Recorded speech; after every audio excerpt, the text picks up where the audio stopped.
Welcome to another deep dive edition of the Chicks on the Right podcast. Before we get into the nitty gritty of today's deep dive topic, which is going to be very, very datey and like relationshipy, we need to talk about Omaha Steaks and the fabulous Labor Day sale that they have going on site-wide right now.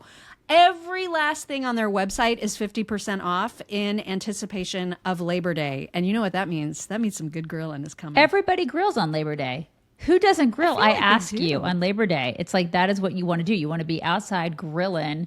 You want to either be at your pool or at some sort of a friend's house outside grilling some steak. Do that. Why can't you do that? With Omaha Steaks, you can totally do it. And they have the best meat ever. Oh my gosh, do they ever. Can I just tell you really quick, can I just tell you that the most underrated thing at Omaha Steaks is their hot dogs? Just pointing that out. Because they're so brody. You know what I mean? Like they're gigantic. Like even just the regular dogs are like brody. Gigantic. They're so good. Brody is a word, by the way. It's a mockism. Yeah, totally. Mm-hmm. That's right. And so the Jumbo Franks, if you go for the Griller's Labor Day Feast package, which is one of the many packages that is 50% off right now, that includes 4 gourmet Jumbo Franks. But no matter what package you order right now, the beauty of their current offer is that you will get 8 free Omaha Steak Burgers and 8 free Jumbo Franks thrown on top of the already curated packages, which is just, that's a good deal. Some good stuff. That is. Some good stuff right there, you guys. Labor Day. You want to take advantage? Go to omahasteaks.com. Put the code CHICKS in the search bar, and it's going to bring you to the page that has all of these amazing packages for you to choose from. Do it immediately. Go right now. Do it. Yes. All right. So I hate to kick off today's show on like a sad note. And some people who listen to our daily show will already know this story. But when you and I were together in Nashville last week, I got the news after one of our live streams, like right after one of our live streams on the Wednesday morning, that my son's lacrosse coach had been killed in a car accident the night before. And it was a really rough several days because he was, I mean, just such a force in all the kids' lives. He's been their coach, not just at high school, but like since they were itty bitties, you know, teaching club lacrosse or coaching club lacrosse. So they've known him and have worked with him and have been inspired by him for years, for all of their formative years. And he was such an inspirational figure in the community. I mean, he was that guy. He was like that perfect, beautiful, wonderful guy, right? Yeah. I mean, I didn't know, I obviously didn't get to, you know, I didn't know anything about him until, except for the things that you told me, you know, because when I lived in Indy, I lived 52 miles away from you, right. You know, so it wasn't, but man, the stuff that you told me about him, and like he had just gotten his master's degree and he had won all these awards and he was just an unbelievable guy from a career perspective, but he was also an amazing husband. Well, and a recent one. So he had just gotten married. Well, in fact, so he took my son's high school team to the state championship, which they won back in early June of this past summer. And of course, that was like a super emotional day for everybody. And it was a fantastic day. My son actually was MVP of that state championship game, which was an extra super exciting thing. And I just remember everybody celebrating with Coach Jack on the field. It was just such this great moment. And the following weekend, he got married. So that happened just a couple months ago. Like you said, he finished his master's just a couple weeks before he passed away. And so he was just 31 years old. His whole life was just unfolding in front of him. And he had everything going for him. This beautiful wife, this fantastic family, just a great team. Everything was perfect, you know, and then tragedy struck, and it's just senseless and awful. And all of that to say, I've just been thinking about his wife a lot. After going to the service this past weekend, his mom spoke and she spoke, and both of those, I mean, a lot of people spoke, but those two in particular were oh my gosh, just like excruciating to listen to. Both of them were so courageous to get up and say the things and hold it together. His mom was just amazing, just such an incredible, strong, just amazing woman. And then when Bethany, his wife, got up to speak, I mean, she was just a puddle of tears the entire time. And one of the things I remember her saying is how much they had both been looking forward to having a little boy. Like they'd always talked about having a little boy together. And it's just heartbreaking, so heartbreaking. And so she's been on my mind a lot. Now, I never met her. I didn't know her. I'm going to see her on Friday because the team is going to be celebrated during the home football game this weekend. So I know she's going to be participating in that. And so I'll see her there. But I've just been thinking about her a lot. And then when I was scrolling on TikTok the other day, I saw this video, and this is a totally different circumstance, but I saw this video of a woman sobbing in her car. And you and I are like constantly making fun of people on TikTok who are like crying and think, I need to video myself crying. Right. And when you showed her case, you showed this to me and I was like, this is different. This is totally different. And I was affected by it too. And I'm usually not. I'm usually like, will you quit crying? You know? But this was, but I found myself emotionally like this one kind of broke me because because I felt for this girl and especially in light of what happened last week. But I felt for her because I felt like if I were put in her shoes, I would feel the exact same way. And there was just something about this that was different. Very different. Yeah, and I'm glad it's gotten a huge reaction. So this girl is talking in her car after a date, and she comes from divorce. I don't know the background. I don't know the circumstances around her divorce, but she's young, and she had, as she describes it, a whole ass marriage. And so dating after having had a whole ass marriage is really, really difficult. And so the way that she described what it was like to be on this date was so relatable. And I think that's why it's gone so viral and why people have reacted the way they have. Let's share that. Have you guys ever like tried to date after having like a whole ass marriage? You know how exhausting it is to like explain yourself, like who you are, and even just like the basic things like what's your favorite color, or where are you from, or what do your parents do. It just feels so exhausting when you've had somebody who knew you for all the basic things, all the really hard things, all the part of you, like every part of you that you've hidden from everybody else, and you have somebody that knows you like that, and you didn't think you were ever going to have to do that again, and now like re-explaining yourself is so exhausting. I don't want to answer your stupid questions. There's already like one person that knows me and everything about me. I just feel for her. It totally sucks. So whether it was divorce or whether, she's a widow, it's like you could just feel the pain in her voice. And, we've had friends who they lost their husband or, significant other. And, they find themselves single. And they're our age. They're in their 50s or in their 60s. And you and I have talked about that. And it's like, okay, well, what would we do if we were in that position? And we have talked about that. And it's like, I know that I'm like, I probably would not ever get married again. I would just, and part of me is like, well, it's because of the same reasons that she's talking about from a younger woman's perspective, where it's just exhausting. I would be exhausted. I would not be able to get out into I just could not imagine dating at this age. Oh my God. At this age, I'd just be like, I cannot deal. And dating guys our age, it's like, you just don't know where some of these guys have been. Like, it's like, well, they have nobody doesn't have baggage at our age. Right. I mean, there's just, like, when we're talking about history, like they are a book full of history. It's like a big ass book full of history. And so you're right. And like the baggage you're talking about like trunks and trunks full of baggage.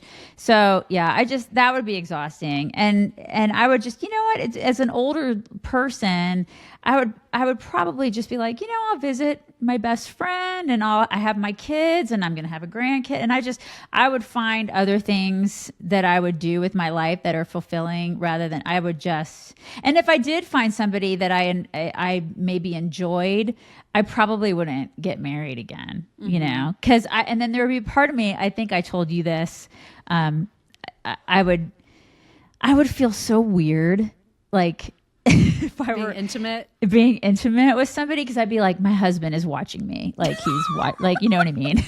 Could you imagine? I know, I totally like get it's just this weird feeling. I would just be so weirded out, like, oh my God, Greg is watching me, like, from somewhere, and he is, haunting and he's haunted. Yeah, he's gonna haunt my ass from afar. So yeah, that's the thing. So I would be, but younger, if I were 30, I would be.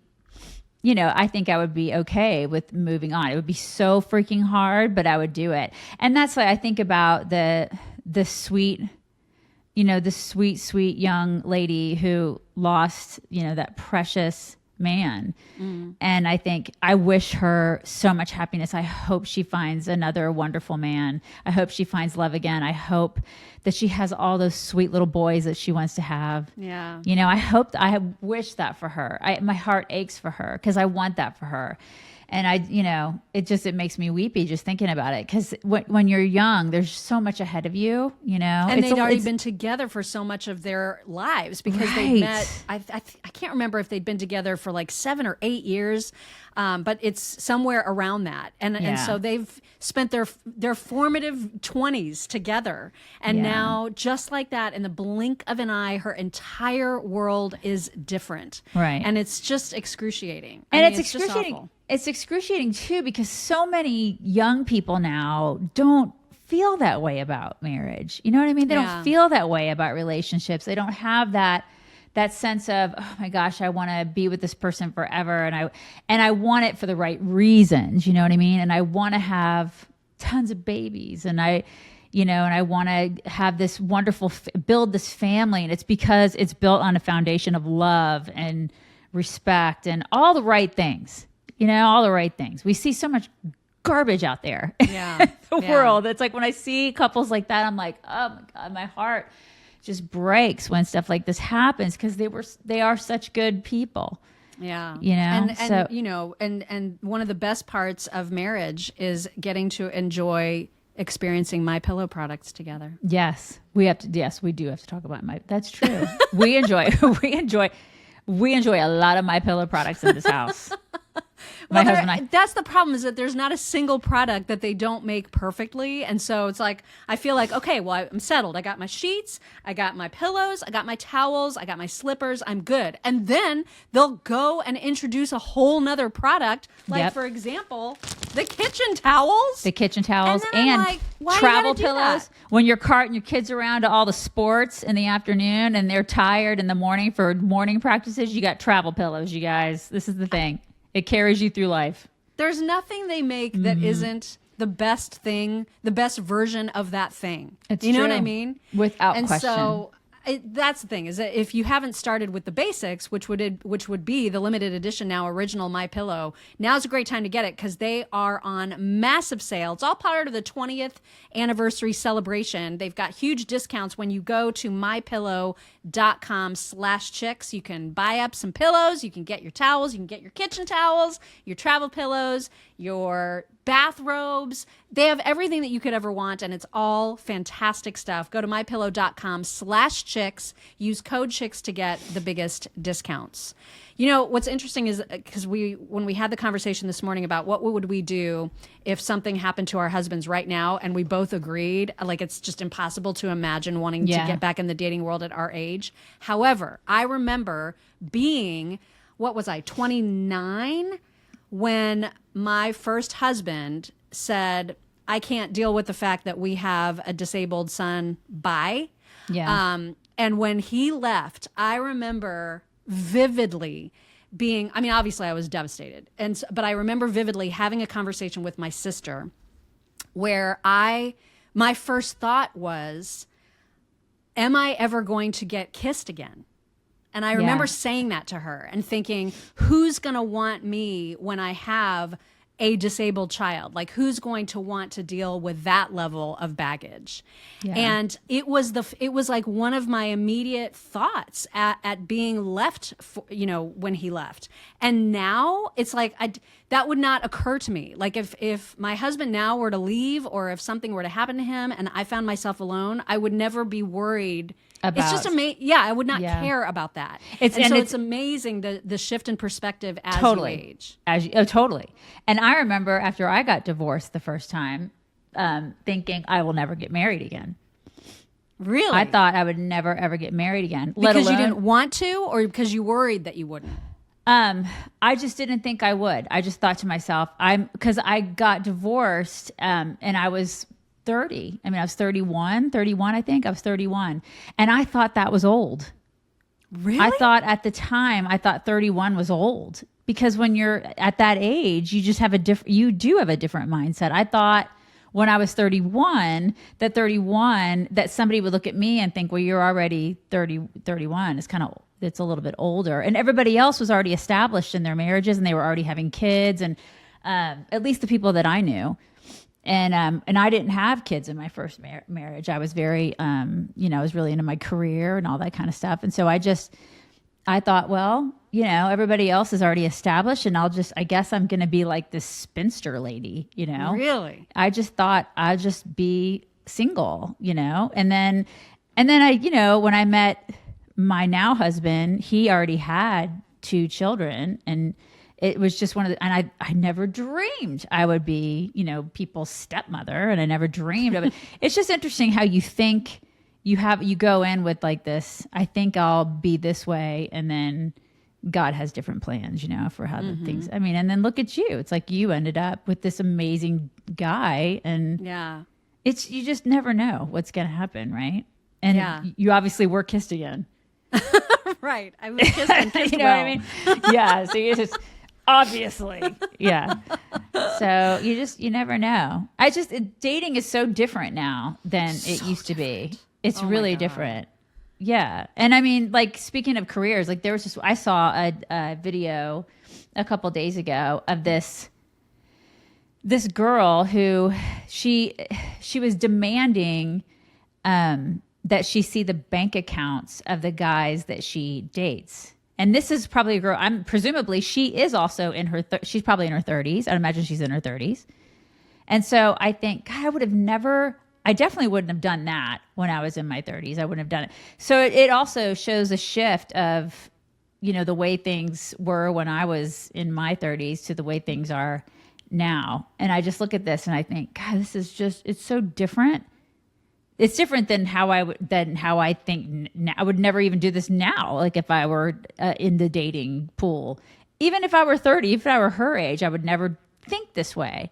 But just the way that some of these girls approach dating now. And it's like, who put this crap in their head? We should play the video. I'm not joking. I have asked the last 3 dudes I've dated for their bank account info on the first date. I don't judge people's actions. I look at the intention behind it. So, like, why do you ask for that? Because I only want to date a wealthy guy that has money. Valid. So you're getting straight to the point. I think, I have a job. I'm very successful. So I think I have everything right to be like, hi, are we on the same level, or am I wasting my time? Yeah, gross, right? I mean, I just automatically I'm grossed out by that. Yeah. Now, there are some people, you'd be surprised, in the comments are like, she has every right to ask that.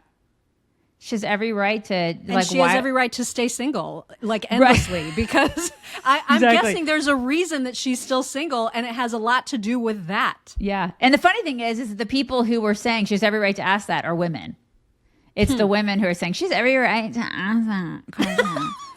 Every right. Meanwhile, those are the women. Those are the women who are, that probably are looking for the exact same thing, which is a sugar daddy.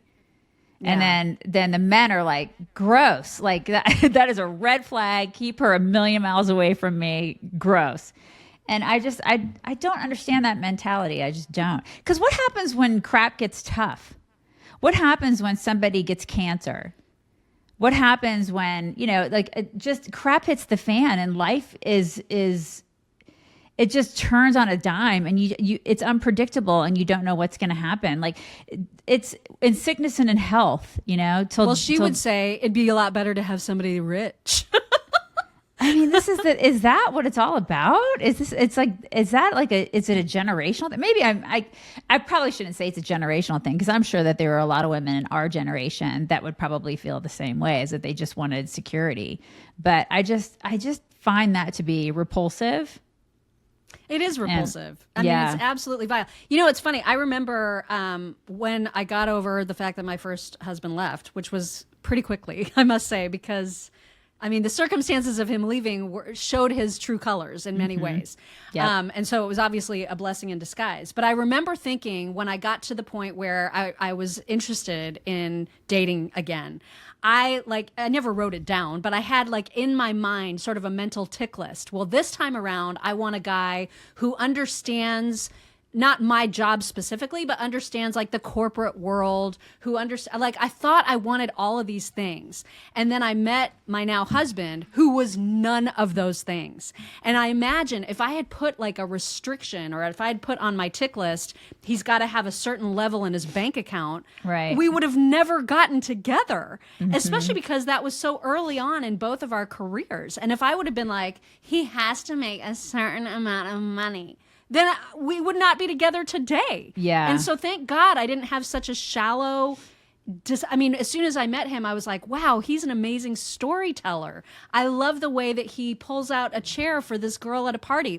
Those were the things that immediately stood out to me. And not I wasn't thinking, is he driving the right car? Does he have the right bank account? Yeah. I just think that's so vile. And I've always been of the mindset that you have to be with people that elevate you. It's not about what's in somebody's bank account. It's how does that person make you better? I tell that to my daughter too. It's not even just about boyfriends. It's about girlfriends too. Show me who is in your friend circle, and I'll show you who you are. Yeah. And it's show me who you're married to, and I'll show you who you are. That isn't, you and I are best friends. I wouldn't be best friends with you if you didn't make me a better person. Same. And it's we have elevated each other, I think, over the years. It wouldn't work unless that was the case. Right. And so the same way about marriage, it's you have to elevate one another. You have to make each other better. You have to fill in the blanks for one another. It's not about freaking money. Right. Money's nice. Money is great. I'm not going to listen. I'm a capitalist. I'm the first one to tell you I love money. Money's fantastic. But at the end of the day, it's if you're not filling in the blanks for one another, because I suck at a lot of things. He fills in the blanks in those places where I am not good at some things, and he fills in those spaces, which is great for me. And then, people don't realize that about him, because, there are certain things about your husband. I'm sure that you're the same way. I know you are, because I know your husband. But there are so many things about your husband that that other people don't know. And so it's there are days where I'm having a really bad day, and he knows exactly what to say to me to make sure that day gets better. Just like you do with me, just like there's a small handful of people do with me. And those are the people that you surround yourself with. And if you are not surrounding yourself with those people, you need to find better people. Exactly. And that don't girl, ask for their checking information. Right. God. It's this is the thing. It's the last thing I care about is how much money those people have in their bank account. It's what are you doing to elevate one another? Right. It's when you're looking for someone to date, the question should not be about bank accounts. It should be, are you okay with the fact that I am going to be a subscriber to all of Genucel skincare? Right. That's the question. Yes.